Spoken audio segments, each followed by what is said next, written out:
last Saturday was my last day of classes in this school year, which means I'll have some free time to dedicate it to my tutoring business. At least this is what I should do, but I don't know.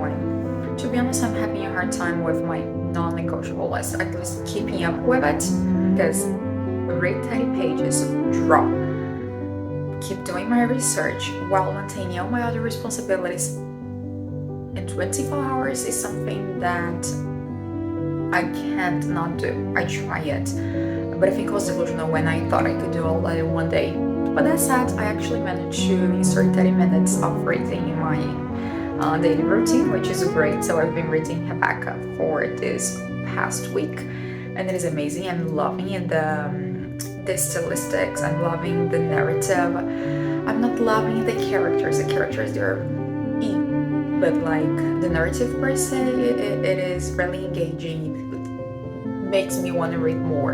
And I was reading on the train, and now I'm reading before lessons, like my private lessons. So it's pretty cool. It's pretty amazing that I'm able to read again. And boy, I'm on chapter 16, almost 17, and I started Rebecca 5 months ago. I started reading it 5 months ago, but since I didn't have time, I was really overwhelmed with a lot of other things. I stopped it, but then I returned, and I don't know why I stopped it, because it is really good, and I'm already planning what I will read afterwards. I'm really looking forward to read A Room with a View, but I'm not sure yet. I do have a book of short stories by Catherine Mansfield that I really want to read as well. So maybe when I finish Rebecca, I'll either choose one of those two books. Last weekend was actually a very different one for me. I did a lot of stuff that I don't normally do. When I got back from work, my boyfriend was like, let's go to the cinema, and it was really impromptu, but I was not expecting that. Went to cinema to watch Deadpool and Wolverine, and I loved the movie. It was like really funny, really good. I really enjoy it. I do like going out on dates. It's fun. It's always fun. It takes my mind out of daily worries, you know. And actually, on Sunday, which was like the best, we went to the museum with a couple of friends, and I don't think my friends enjoy that much, like going to the museum, especially because I'm someone that gets overexcited on museums when I start seeing things and I start learning stuff, and I don't think they enjoyed it much because I was like always moving around and look at the things, and sometimes they're just, yeah, I'm too tired, they would stop and sit down. But anyways, I think different people, right? And the thing is, I didn't know there were 2 Turner paintings in my local museum, and I was quite shocked and surprised. And to be honest with you, I got really emotional. I almost cried when I saw the paintings like in front of me, and I was like, oh my god, this is a Turner. This is a Turner. This is a Turner. You know, I always fantasize of going to the British Museum to see his paintings. It's something that I really wanted to, that I really look forward to. But it's also something that is really out of reach for me right now. So seeing a Turner's painting in real life was something that, to me,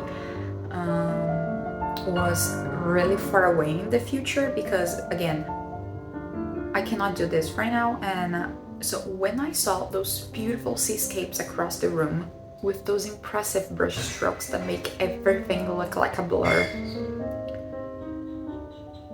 I knew they were Turners. Like, I look at them and this is a Turner. I didn't film anything of that because I was so starstruck. I was so taken by the paintings that I simply forgot. I was living in the moment, you know. I couldn't take my eyes off them, of it. This one in particular, really, one of those 2 paintings in particular really got me, you know. It wasn't particularly striking image, but that sea is so calm and at the same time tumultuous. And also the way the city in the background was shining and glowing on the dusky sun. It was beautiful, so beautiful that I didn't want to leave. I wanted to stay there, looking at it. And now I want to keep talking about it, even though there is nothing else to say. Okay, no, the rest of the week. The rest of the week was a constant struggle with my to-do list. Monday and Tuesday, I was feeling a little sick. And that was also true for Friday. But in between, I kind of got some things done. I kept reading Rebecca, which was amazing. Again, really good. And I've been writing a lot on my journal. It's like, it's always with me. And it's helped me in, it is helping me a lot to deal with my anxiety, like writing about the things that I'm feeling and the way I deal with the things that happen throughout the week. It's helped me a lot. I think it is. I'm better. At least I hope so. I feel better psychologically. I've also been working on launching my lessons. At the beginning of the week, I was really afraid to fail. I was like feeling that imposter syndrome, and I really wanted to cry. I was like feeling really overwhelmed by it because it's a lot of steps, a lot of things that I have to do, and I was like, I cannot do this. This is too much. So yeah, I was feeling really overwhelmed by that. And sometimes that paralyzes me, you know, sometimes it makes me feel like I'm not enough, that I cannot do that kind of stuff. So it really paralyzes me, and I don't want to move, I don't want to do anything.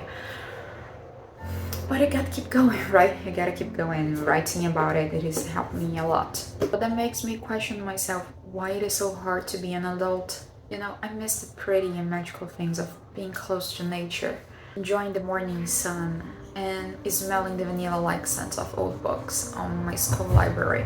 I miss reading fairy tales and being amazed by them. You know, wishing to be like one of those princess in the 12 Dancing Princess. I long for that, but this week adulthood got the best of me. I'm glad though that I could enjoy my weekend. And with that, be gentle with yourself, and hopefully I'll be here again next week. See ya.